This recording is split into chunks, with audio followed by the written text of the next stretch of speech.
হানি trap একটি গুপ্তচর কৌশল। আজ এই বিষয়ে আলোচনা করব, যেটির কারণে বাংলাদেশের অনেক ক্ষতি হচ্ছে। সাথে আছি আমি, আবু সালে তুহিন। তো চলুন শুরু করা যায়। 2025 সালে পাকিস্তানের আইএস এর এক সুন্দরী নারী গুপ্তচর ভারতের একটি গুরুত্বপূর্ণ নৌঘাঁটি দুই ঠিকাদারকে হানি ট্র্যাপে ফেলে সামরিক নকশা হাতিয়ে নেয়। এটি হানি ট্র্যাপের কৌশলে সাম্প্রতিক একটি দৃষ্টান্ত। হানি ট্র্যাপ কি?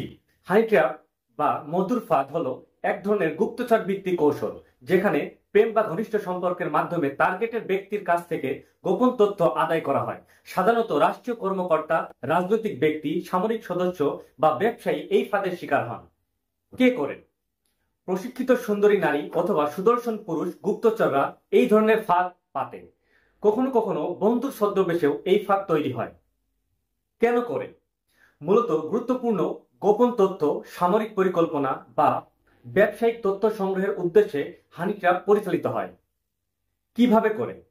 টার্গেটকে বেছে নিয়ে সোশ্যাল মিডিয়া, ইমেল বা সরাসরি সাক্ষাতের সম্পর্কে তৈরি করা হয়।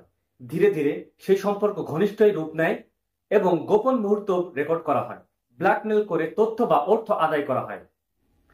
কিভাবে রক্ষা পাবেন?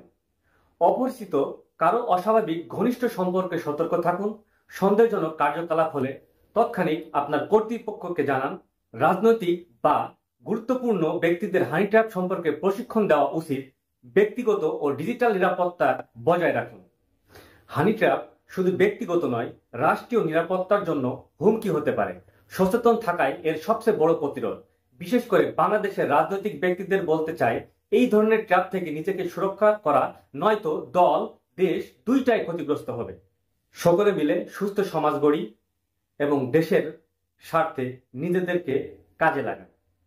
সবাই সুস্থ থাকবেন, ভালো থাকবেন এবং এই ধরনের প্রতারক চক্রের থেকে দূরে থাকবেন। আল্লাহ হাফেজ।